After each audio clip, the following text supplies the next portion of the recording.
జమ్మూ కాశ్మీర్లోని ఉదయపూర్లో ఎన్కౌంటర్ జరుగుతోంది. ఉగ్రవాదులు నక్కి ఉన్నారనే సమాచారంతో భద్రతా సిబ్బంది గాలింపు చర్యలు చేపట్టారు.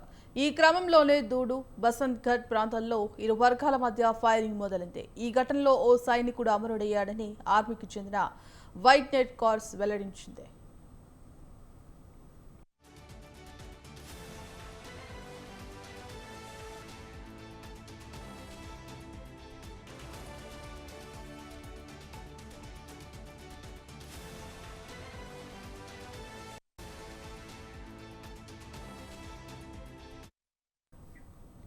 నిఘా సమాచారం ఆధారంగా ఉదయపూర్లోని బసంత్ గఢ్లో సైన్యం, జమ్మూ కాశ్మీర్ పోలీసులు కలిసి ఆపరేషన్లో పాల్గొన్నారు.